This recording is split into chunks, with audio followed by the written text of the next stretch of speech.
إن الحمد لله نحمده ونستعينه ونستغفره ونعوذ بالله من شرور أنفسنا ومن سيئات أعمالنا من يهده الله فلا مضل له ومن يضلل فلا هادي له أشهد أن لا إله إلا الله وحده لا شريك له وأشهد أن محمدا عبده ورسوله قال الله تعالى في كتابه الكريم يا أيها الذين آمنوا اتقوا الله حق تقاته ولا تموتن إلا وأنتم مسلمون أما بعد. Ayo ikhwah, kita lanjutkan kajian silsilah sahihahnya. Kita masuk ke hadis 1015. Hadis yang dikeluarkan oleh Ibnu Majah, Ibnu Hibban, Al-Hakim, Ahmad,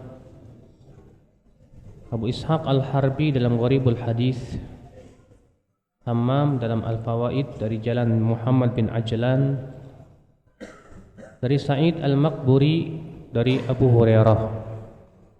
Ia berkata, Rasulullah SAW bersabda, Inni uharriju haqqa dha'ifain. Sesungguhnya aku memberatkan hak dua orang yang lemah, yaitu al-yatima wal mar'ah, itu anak yatim dan wanita. Al-Hakim berkata sahih sesuai dengan syarat Muslim dan disetujui oleh Imam Ad-Dhahabi, dan memang benar yang diucapkan oleh keduanya. Kalau bukan karena Muhammad bin Ajlan ini. Dan sebetulnya Muhammad bin Ajlan ini tidak dijadikan hujjah oleh Imam Muslim, tapi dikeluarkan di dalam sahihnya sebagai mutaba'at saja, sehingga sanadnya hasan. Hadis ini menunjukkan, ya akhi, itu dua orang ini penting sekali untuk kita perhatikan. Adapun yang pertama yaitu anak yatim. Siapa anak yatim? Itu anak kecil yang kehilangan ayah, yang meninggal ayahnya. Dan disebut yatim kata para ulama apabila ia belum balik. Adapun kalau dia sudah dewasa tidak disebut anak yatim. Ya mungkin di antara antum udah banyak yang orang tuanya meninggal, yang udah pada tua, masa disebut yatim juga, Pak? Saya anak yatim. Umur kamu berapa? 50 tahun. Ya. Yang namanya yatim itu kata para ulama kalau belum balik. Adapun kalau sudah balik maka tidak disebut yatim lagi. Artinya kalau sudah dia bisa mencari harta sendiri. Dan akhi a'azakumullah, memelihara anak yatim keutamanya besar. Syukur dalam hadis bahwa Nabi SAW bersabda, Ana wa kafilul yatim fil jannati kahatain. Aku dan orang yang memelihara anak yatim nanti di surga itu seperti ini. Maka Rasulullah kemudian memperlihatkan jari tengah dengan jari telunjuk lalu membentangkannya. Dekat, ya subhanallah. Dan disebutkan dalam hadis bahwa ada seorang sahabat bertanya kepada Rasulullah atau mengadu kepada Rasulullah tentang kerasnya hati dia. Maka Rasulullah SAW mengatakan, maukah aku tunjukkan kepada amalan yang apabila kamu amalkan, yalinu qalbuka, maka hatimu akan lembut. Ya, kata Rasulullah diantaranya apa? Imsah ra'sal yatim, yaitu usaplah kepala anak yatim. Mengusap kepala anak yatim saja itu bisa melembutkan hati. Bagaimana kalau memeliharanya? Bagaimana kalau memperhatikannya? Itu jelas merupakan keutamaan yang besar di sisi Allah Subhanahu wa taala. Ya. Yang kedua yaitu wanita. Karena wanita ya akhi pertama lemah. Allah menciptakan wanita itu dari tulang rusuk, bukan dari tulang punggung. Makanya ya, sebagai seorang wanita posisikan dirimu sebagai tulang rusuk. Jangan posisikan dirimu sebagai tulang punggung. Demikian pula karena Allah memerintahkan para wanita untuk tinggal di rumah. Allah berfirman, waqurna fi buyutikun, dan hendaklah kalian para wanita tinggal di rumah-rumah kalian. Iya. Hal itu dikarenakan Allah ingin memuliakan para wanita. Makanya wanita itu tidak ada kewajiban mencari nafkah. Siapa yang wajib mencari nafkah untuk wanita? Suaminya. Sebelum dia punya suami, ayahnya. Kalau dia ayahnya tidak punya, kakaknya atau adiknya. Ya, saudara laki-lakinya, dialah yang membiayai saudarinya. Maka subhanallah ya akhwat Islam, ma'azakumullah. Ini menunjukkan ya bahwa betapa wanita itu sangat diperhatikan dalam Islam. Kalau ternyata dia tidak punya suami, tidak punya ayah, tidak punya saudara, maka kaum muslimin, bahkan Rasulullah SAW memberikan pahala yang sangat besar ya orang yang memperhatikan para janda. Kata Rasulullah ya, man sa'a ala armalah, siapa yang memperhatikan para janda, wa du'afa, dan orang-orang yang lemah, fahuwa kal mujahid fi sabilillah, maka dia seperti orang yang berjihad di jalan Allah, dan seperti orang yang qiyamul lail dan berpuasa tak pernah berhentinya. Subhanallah ya akhal Islam, azakumullah. Ya. Maka kalau antum lihat, kita melihat terkadang di sekitar kita banyak janda-janda yang susah, maka subhanallah memperhatikan mereka, memberikan bantuan kepada mereka, pahalanya sama dengan berjihad di jalan Allah. Pahalanya sama dengan orang yang qiyamul lail setiap malam, yang puasa setiap hari. Maka ini subhanallah keutamaan yang agung dan yang besar sekali. Makanya Rasulullah SAW di sini mengatakan, ini uharrij haqqad dha'ifain, aku memberatkan hak dua orang ini. Yang pertama anak yatim, yang kedua yaitu wanita. Ya. Berarti wanita pun juga mempunyai hak yang berat di mata suami. Wanita ya bukan boneka ataupun budak yang seenaknya antum pukul dia, antum marahin dia, tidak. Dia wanita yang lemah. Makanya Rasulullah SAW dia bersabda, khairukum khairukum li ahli wa ana khairukum li ahli, sebaik-baik kamu adalah yang paling baik kepada istrinya, dan aku yang terbaik di antara kalian kepada istriku. Ya. Bahkan Rasulullah memberikan kabar gembira dan pahala besar orang yang diberikan oleh Allah anak wanita, lalu ia memeliharanya sampai ia nikahkan, maka Rasulullah menjamin dia dengan surga. Rasulullah SAW ya akhwat Islam ya sangat memperhatikan masalah wanita, untuk bersikap lembut kepada mereka, untuk bersikap ya baik kepada mereka. Kata Rasulullah, istausu bin nisa'i khaira, berbuat baiklah kalian kepada para wanita, fa innahunna khuliqna min dhila, karena wanita itu tercipta dari tulang rusuk. Ya. Wa inna awaja syai'in min adh-dhila a'lah, dan yang paling bengkok dari tulang rusuk itu bagian atasnya. Fa in dhahabta tuqimah, kalau kamu paksa untuk lurus, kasarta, patah. Kalau kamu biarkan tetap bengkok. Caranya bagaimana? Fastausu bin nisa'i khaira, itu berbuat baiklah kalian kepada para wanita. Iya. Hadis 1016. Hadis yang dikeluarkan oleh Imam At-Tabrani dalam Al-Mu'jamul Kabir dari Abdullah bin Kaisan dari Ikrimah dari Ibnu Abbas secara marfu, bahwa Rasulullah SAW bersabda, la tusallu ila qabrin wa la tusallu ala qabrin, jangan sholat menghadap kuburan dan jangan sholat di atas kuburan. Syekh Albani berkata di dalam sanadnya ada Abdullah bin Kaisan, ia adalah Abu Mujahid Al-Marwazi, sadukun yukhti katsiran, dia saduk tapi banyak salahnya, ya sebagaimana dikatakan Al-Hafidz dalam At-Taqrib. Kemudian At-Tabrani meriwayatkan juga dari jalan Rishdin bin Quraib dari ayahnya dari Ibnu Abbas secara marfu, dan Risdin ini lemah, sehingga dengan dua jalan ini hadis tersebut naik menjadi hasan, yang disebut dengan hasan li ghairihi, ya.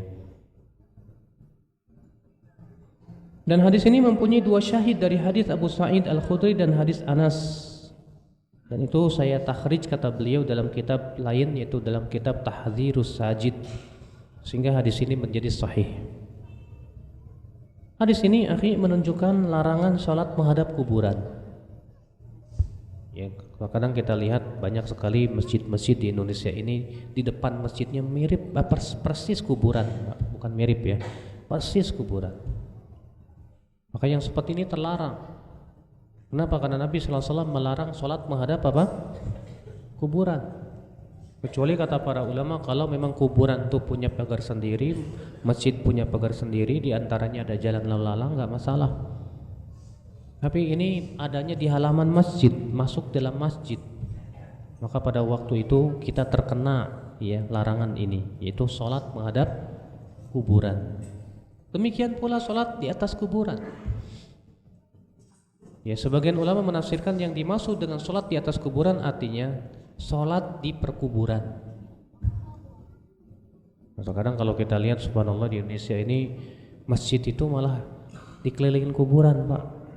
Masjid ya, kuburan tengah-tengahnya masjid. Dan Imam Syafi'i mengatakan ya, di antara makna hadis la tattakhidhu qabri, Nabi, di antara makna hadis la'anallahu al-yahud wan nasara ittakhadhu qubur anbiya'ihim wa salihihim masajid. Semoga Allah melaknat orang Yahudi dan Nasrani yang mengambil kuburan para nabi dan orang-orang soleh mereka sebagai masjid, artinya dibangun dibangun ya masjid di situ. Nah, ini ikhwatul Islam azakumullah, yang seharusnya kuburan itu tidak boleh bersatu dengan masjid. Adapun di Masjid Nabawi kata para ulama itu pengecualian. Kenapa? Karena pertama, bahwa kuburan Nabi sebetulnya bukan di dalam masjid. Yang pertama kali memasukkan kuburan Nabi ke dalam masjid siapa? Seorang khalifah yang bernama Sulaiman bin Abdul Malik bin Marwan, itu pada tahun 92 Hijriah. Dan itu pun diingkari oleh para ulama tabi'in seperti Sa'id bin Musayyib dan yang lainnya. Sehingga perbuatan raja tidak bisa dijadikan hujah. Yang menjadi hujah adalah sabda Nabi SAW. Ya. Hadis 1017.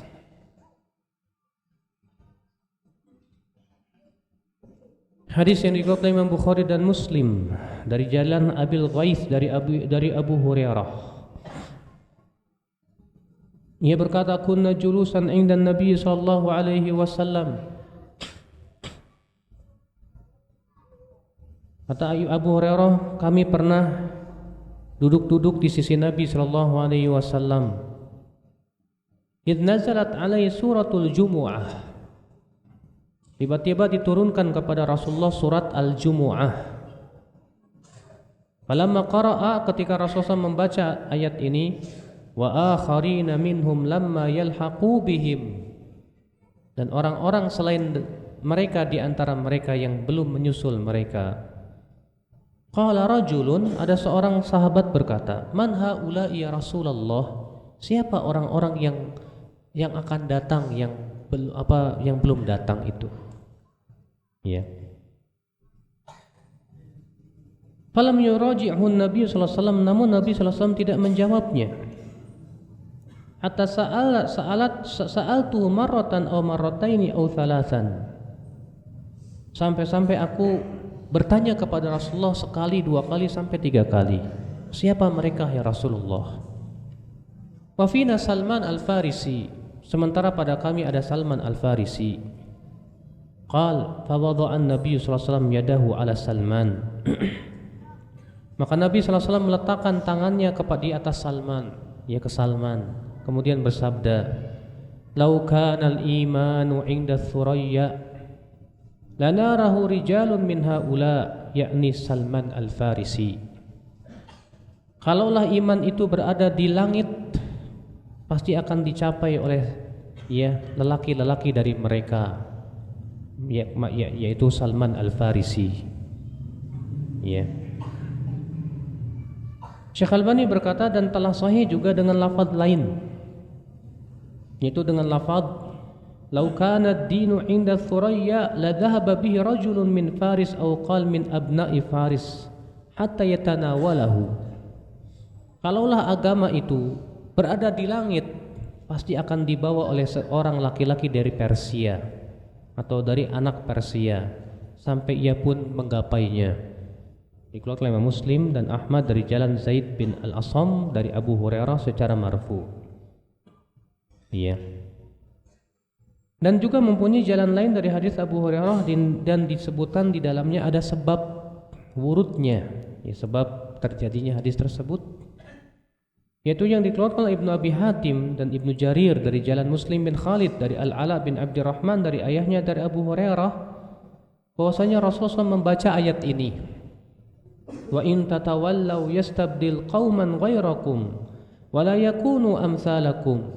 Dan jika kalian berpaling, maka Allah akan gantikan kalian dengan kaum yang lainnya dan mereka tidak akan menjadi seperti kalian.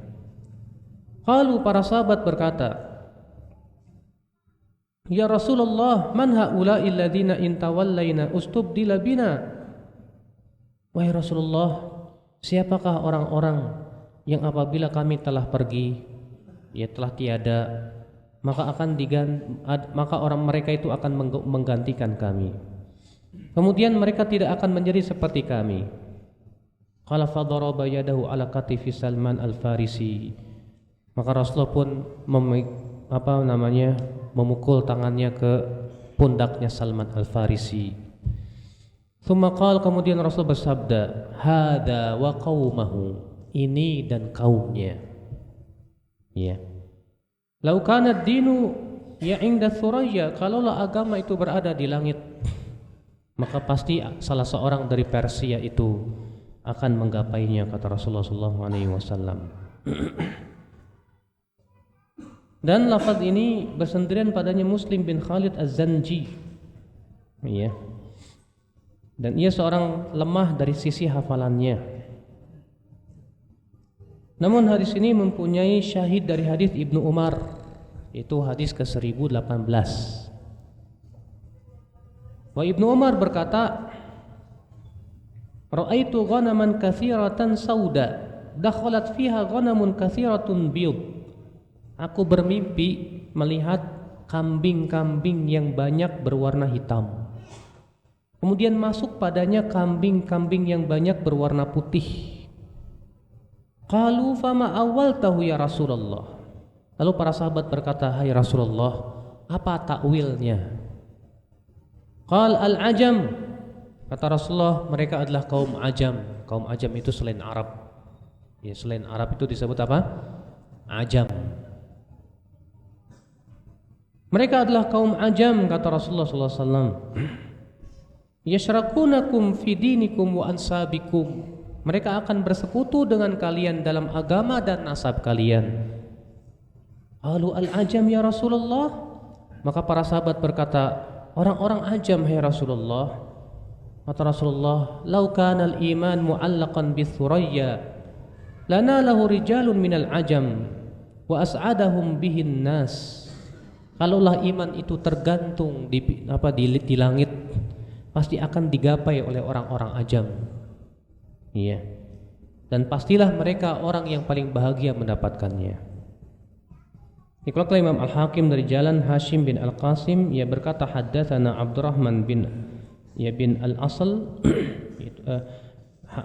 Haddatsana Abdurrahman bin Abdullah bin Dinar dari Zaid bin Aslam dari Ibnu Umar. Ia mengatakan bahwa Nabi SAW bersabda demikian. Al-Hakim berkata sahih sesuai dengan syarat Bukhari. Ya. Namun kata Syekh Albani di dalam syaratnya ada Abdurrahman bin Abdullah bin Dinar. Ia diperbincangkan dari sisi hafalannya. Dan Imam Az-Zahabi memasukkan ia sebagai perawi yang lemah. Di dalam kitab Ad-Du'afa, dan beliau berkata dia seorang yang thiqah. Berkata Ibnu Ma'in dan yang lainnya, di dalam hadisnya terdapat kelemahan. Dalam kitab Al-Mizan disebutkan ia seorang salih hadisnya dan telah dithiqahkan. Sementara Al-Imam Ibnu Hajar berkata sadukun yukhti, saduk tapi ia suka salah. Maka yang seperti ini kata beliau bisa dihasankan hadisnya. Nah, iya, tapi hadis ini mempunyai syawahid sehingga menjadi kuat kata beliau. Di antaranya dikeluarkan Abu Nuaim dalam Akhbar Asbahan dari jalan Amr bin Syurahbil dari seseorang dari sahabat Nabi sallallahu alaihi wasallam, ya, secara marfu dengan tanpa kalimat yang kedua. Dan lafadznya, aku bermimpi melihat kambing-kambing hitam yang mengikutiku. Kemudian aku campurkan dengan kambing-kambing yang keputihan. Maka Abu Bakar berkata, maksud mimpimu adalah orang-orang Arab itu akan mengikuti kamu. Kemudian akan mengikutinya orang-orang Ajam. Kemudian ia berkata demikianlah ya yang ditakwil oleh al-malak, oleh malaikat ya di waktu sahur. Kemudian beliau membawakan riwayat-riwayat yang lainnya sehingga hadis ini beliau mengatakan sahih. Hadis ini akhi menunjukkan yang pertama keutamaan Salman Al-Farisi. Dan yang kedua menunjukkan keutamaan orang-orang Persia. Tapi Persia yang mana dulu ya? Karena Persia di zaman dahulu ketika di zaman sahabat kan waktu itu kan Persia itu Irak, Iran, demikian pula Bukhara, Soviet, Mawaro'an Nahar itu dulu sebut dengan Persia, itu masuk tuh. Ya kekuasaan Soviet, ya Bukhara, demikian pula Tajikistan itu masuk di dalam apa? Persia. Dan Rasulullah SAW mengatakan bahwa kalaulah agama itu ada di langit pasti akan dicapai oleh salah seorang daripada orang Persia. Dan memang secara sejarah akhi banyak sekali ulama-ulama yang muncul di zaman tabi'in, tabi'ut tabi'in dari Persia. Imam Bukhari Persia bukan? Bukhara. Imam Muslim mana? Di Safur. Belum lagi Baghdad. Waktu itu menjadi pusat ya munculnya para ulama. Di sana ada Imam Ahmad bin Hanbal, ya, dan banyak lagi ulama-ulama yang sangat banyak yang ada di Baghdad. Belum lagi Kufah. Di sana ada Sufyan Ats-Tsauri dan banyak lagi ulama-ulama yang berasal dari Kufah, perawi-perawi hadis yang thiqat. Iya. Maka benar yang disabdakan oleh Rasulullah SAW. Imam Bukhari, Imam Muslim. Ini dua kitab Sahih Bukhari dan Muslim, dua-duanya orang Persia. Demikian pula para ulama yang lainnya ya akhi azakumullah. Kalau antum lihat perawi-perawi hadis banyak dari Persia. Dan apa yang disabdakan Rasulullah SAW benar. Dan ini menunjukkan bahwa agama ini bukan milik orang Arab. Ya. Agama Islam ini tidak ditentukan oleh keturunan, tidak. Agama Islam ini tidak ditentukan oleh ya suatu bangsa tanpa yang lainnya, tidak. Maka Nabi SAW mengatakan bahwa orang-orang Ajam ya kelak mereka lah yang akan meraih agama itu. Ikhwatul Islam azakumullah. Dan yang Rasulullah kabarkan memang benar, subhanallah. Ya. Di mana kita saksikan sendiri sebagaimana sudah saya sebutkan tadi ya, banyak sekali para ulama yang berasal dari Persia. Ya, Kufah, dari Baghdad, dari Basrah. Bahkan para ulama bahasa Arab, Pak. Kebanyakannya bukan dari orang Arab ternyata. Sibaweh bukan orang Arab. Fairuz Abadi bukan orang Arab. Ya. Banyak para ulama bahasa Arab ternyata bukan orang Arab. Luar biasa. Makanya subhanallah ya Rasulullah mengabarkan bahwa ya keutamaan mereka yang selain Arab, tapi kemudian mereka masya Allah menguasai agama, bahkan mereka menjadi orang-orang yang membela agama. Dan subhanallah yang Rasulullah SAW ternyata terjadi. Hadis 1019. Hadis yang dikeluarkan oleh Ibnu Majah, Imam Ahmad, Ibnu Sa'ad, Abu Ya'la, Ibnu Asakir, dari Syarik, dari Al-Abbas bin Duraih, dari Al-Bahi, dari Aisyah. Ia berkata, asara Usamatu bi'atabatil bab. Bahwa Usama pernah kepleset di sisi pintu. Fasyujja fi wajhih. Rupanya apa yang terjadi? Wajahnya Usama itu terluka sehingga mengeluarkan darah. Faqala Rasulullah SAW, maka Rasulullah SAW bersabda kepada Aisyah, amiti anhul adha, bersihkan darahnya dari wajahnya. Fataqadzarathu, rupanya Aisyah merasa jijik.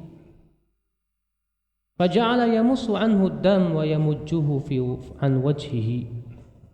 Maka Rasulullah SAW langsung mengisap, ya, mengisap darahnya Usama dengan mulutnya. Ya. Kemudian beliau bersabda, "Lau kana Usamah jariyah," kalaulah Usamah bin Zaid ini seorang wanita, seorang gadis, "lakasautuhu wa hallaituhu hatta unfiqahu." Ya, pasti aku akan berikan pakaian dan aku akan berikan dia perhiasan sampai aku nikahkan ia. Hadis ini kata Syekh Albani sanadnya lemah karena di dalam sanadnya ada Syarik itu bin Abdillah Al-Qadhi, dia perawi yang lemah dan banyak kesalahannya.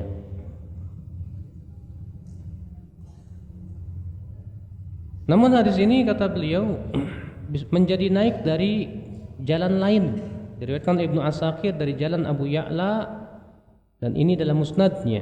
Ia berkata haddatsana Zakaria bin Yahya Al-Wasiti, ia berkata haddatsana Husyaim dari Mujalid dari Asy-Sya'bah dari Aisyah, dan perawinya thiqat. Dan Mujalid ini seorang yang lemah tapi bisa menjadi naik menjadi hasan.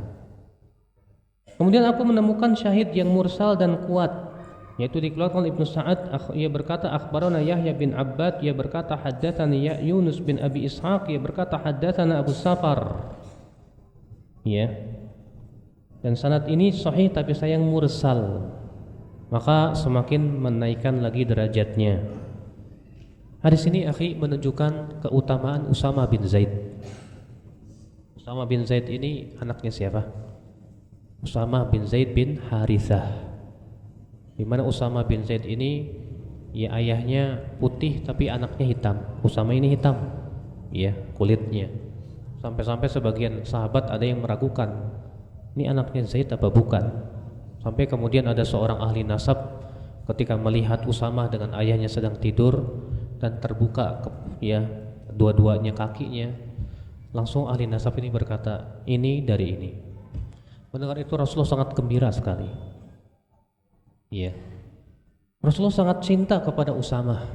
Rasulullah sangat sayang kepada Usama. Sampai-sampai lihat ketika Usama ya kejedot pintu, daun pintu kemudian berdarah, Rasulullah mengisap darahnya. Iya. Mengisap ya musuh, disebut dalam riwayatnya ya, Rasulullah mengisap darahnya saking cintanya Rasulullah kepada Usama. Sampai-sampai kata Rasulullah, kalaulah Usama ini seorang gadis, aku akan berikan pakaian, aku akan berikan perhiasan buat dia. Ya. Ini keutamaan Usama bin Zaid. Maka kita sebagai seorang pengikut Rasulullah, kita pun wajib untuk mencintai Usama bin Zaid. Dan hadis ini juga menunjukkan bahwa darah itu tidak najis. Ikhtilaf para ulama apakah darah manusia najis atau tidak. Jumhur mengatakan darah najis. Iya.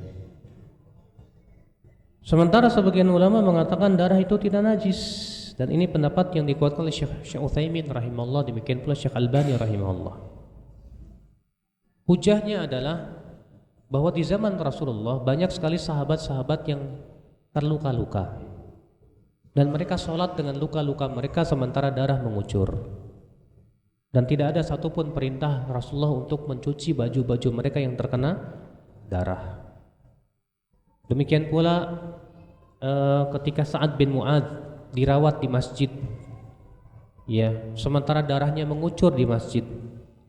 Tidak pula ada perintah Rasulullah SAW untuk mengguyurnya dengan ember. Sementara ketika ada orang Arab Badui masuk ke masjid kemudian kencing di masjid, Rasulullah SAW memerintahkan seember air kemudian diguyurkan. Tapi ketika Sa'ad bin Mu'adz itu dirawat di masjid dan darahnya mengucur, Rasulullah tidak ada satupun riwayat bahwa Rasulullah menyuruh untuk mengambil satu ember kemudian mencucinya. Hadis ini juga Rasulullah malah menyedot darah itu dengan darah, bukan berarti diminum, ya, nggak boleh diminum, haram. Ya, saking sayangnya Rasulullah kepada Usama, maka darahnya Usama itu disedot oleh mulutnya Rasulullah SAW. Kalau itu najis tentu tidak akan dilakukan oleh Rasulullah SAW. Makanya Syekh Utsaimin mengatakan pendapat yang mengatakan bahwa darah itu tidak najis itu lebih kuat dari sisi dalil, dan memang benar, wallahu a'lam. Iya. Hadis 1020. Hadis yang dikutip At-Tabrani dalam Al-Kabir. Ia berkata haddatsana Ali bin Abdul Aziz, ia berkata haddatsana Arim Abu Nu'man. Qala haddatsana Mu'tamir, ia berkata aku mendengar ayahku bercerita dari Hanash, dari Ikrimah, dari Ibnu Abbas secara marfu bahwa Nabi sallallahu alaihi wasallam bersabda, "Man a'ana zaliman bi batilin liyudhidha bi batilihi haqqan faqad bari'a min dhimmatillahi azza wa jalla wa dhimmati rasulih sallallahu alaihi wasallam." Siapa yang membantu orang zalim dengan kebatilan untuk menghancurkan atau membinasakan atau merendahkan yang hak itu dengan kebatilannya, maka sungguh ia telah lepas dari tanggungan Allah dan tanggungan Rasulnya sallallahu alaihi wasallam. Hadis ini dikeluarkan oleh Al-Hakim juga dari Ali bin Abdul Aziz juga, dan Al-Hakim berkata sanadnya sahih, namun dibantah oleh Imam Ad-Dhahabi. Hanash ini Ar-Rohabi, dia seorang yang lemah. Hanash ini laqab, namanya Al-Husain bin Qais. Al-Hafidh berkata dalam Taqribut Tahdhib, matruk itu sangat lemah, ya. Tetapi ia mempunyai dua mutabi dari Ikrimah. Yang pertama Ibrahim bin Abi Ublah, dia seorang perawi yang thiqah.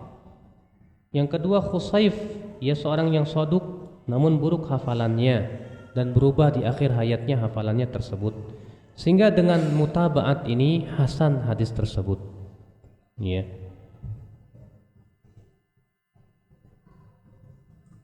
Hadis ini juga dikuatkan oleh hadis 1021.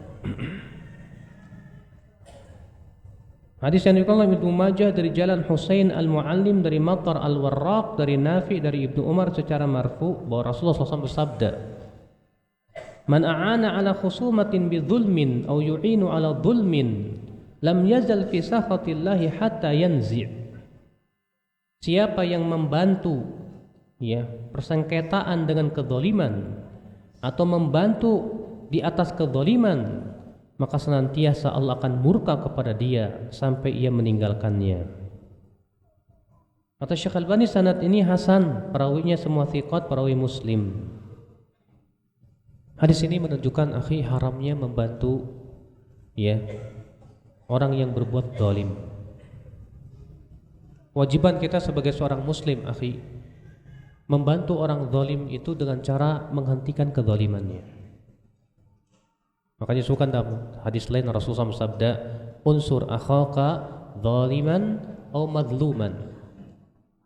Tolonglah saudaramu yang berbuat zalim dan yang dizalimi. Kemudian ada seorang sahabat, "Ya Rasulullah, kalau menolong orang yang dizalimi kita paham. Lalu apa yang dimaksud dengan menolong orang yang berbuat zalim, yang menzalimi?" Kata Rasulullah, yaitu kamu cegah ia dari kezalimannya. Maka yang seperti itu yang diperintahkan oleh Rasulullah SAW. Adapun kemudian kita membela orang zalim dengan kebatilan, untuk dalam rangka apa? Mengalahkan kebenaran, maka ini jelas dosa besar di sisi Allah Subhanahu wa taala. Ya akhal Islam, azakumullah.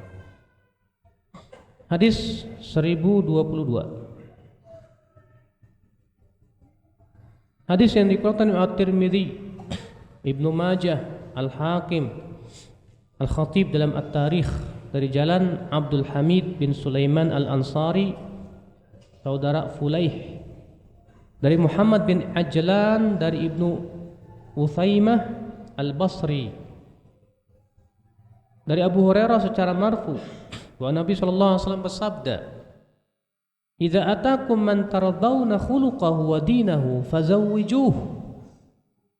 Apabila datang kepada kalian seorang pemuda yang kalian ridhoi akhlak dan agamanya, maka nikahkan ia.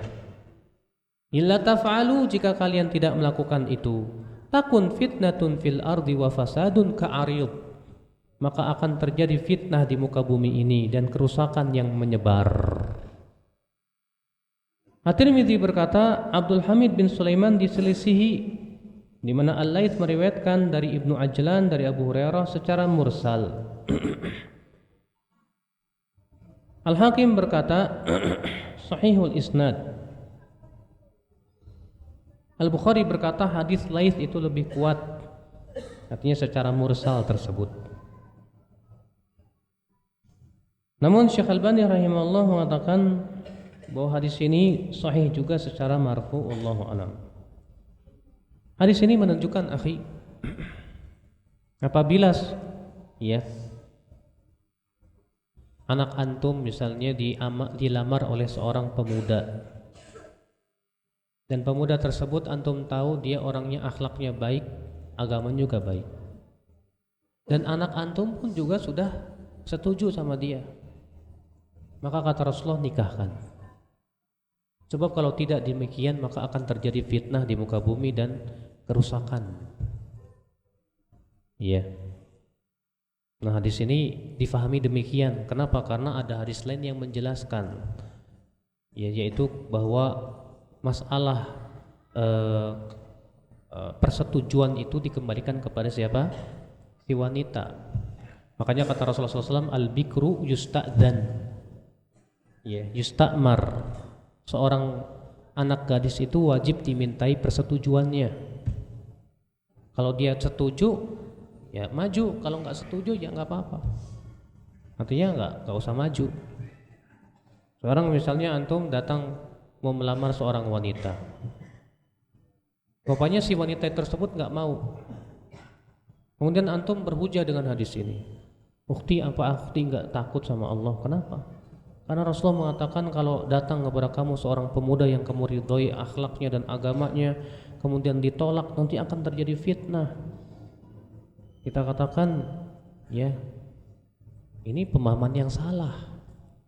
Karena hadis ini maksudnya adalah kalau si wanitanya sudah mau, si wanita sudah mau, dan si pemuda ini pun akhlaknya bagus, agamanya bagus, tapi kemudian orang tuanya nggak mau. Misalnya gara-gara si pemuda ini kere lah, miskin misalnya, atau karena si pemuda ini ya apa namanya ngikut kajian di Al-Barkah misalnya, ya itu Wahabi itu dan yang lainnya. Padahal dia akhlaknya bagus, akidahnya bagus, agamanya bagus. Maka kata Rasulullah SAW, ya, kalau datang kepada kalian pemuda yang seperti itu, dan tentunya syaratnya juga si wanita pun juga sudah setuju dan mau. Beda kalau si wanita mengatakan nggak mau, kenapa? Saya nggak suka, ya orangnya pendek, bekek, misalnya, ya terserah, maka tidak boleh dipaksa. Makanya ada seorang wanita datang kepada Rasulullah dan berkata, ya Rasulullah, ayahku memaksa aku untuk menikah dengan seorang pemuda. Maka Rasulullah pun menyerahkan kepada wanita tersebut, apakah akan melanjutkan pernikahan atau membatalkan. Kenapa? Itu hak wanita. Dia tidak boleh dalam Islam itu memaksa seorang wanita untuk menikah dengan seorang laki-laki, nggak boleh. Iya. Namun tentunya bukan berarti si wanita pun juga dibiarkan cari sendiri, Pak. Dalam Islam, wanita itu yang mencarikan siapa? Walinya. Ya, entah itu bapaknya, kakaknya, adiknya. Carikan mereka. Sebab kalau wanita nyari sendiri seperti di zaman sekarang, pacaran dan yang lainnya, wanita itu mudah sekali tertipu. Apalagi kalau yang datang itu musang berbulu domba. Iya. Dia kelihatan baik. Rupanya apa? Iya. Dia musang berbulu domba. Sementara wanita itu sangat mudah tertipu. Beda dengan laki-laki. Makanya dalam Islam ya, yang mencarikan jodoh untuk anak kita bapak atau kakaknya. Kalau udah dapat ini, tawarkan. Ini ada pemuda, nak. Kamu mau nggak pemuda ini? Ya udah, nador, diamprokin. Kalau anaknya setuju, alhamdulillah. Kalau nggak setuju, jangan dipaksa. Cari lagi yang lain. Iya. Nah ini akal Islam, azakumullah. Jadi makna hadis itu adalah kalau si wanita itu sudah setuju. Baik, saya kira cukup sampai di sini dan tidak ada tanya jawab. Mudah-mudahan yang saya sampaikan bermanfaat. Subhanakallah bihamdik, asyhadu an la ilaha illa anta astaghfiruka wa atubu ilaik. Wassalamualaikum warahmatullahi wabarakatuh.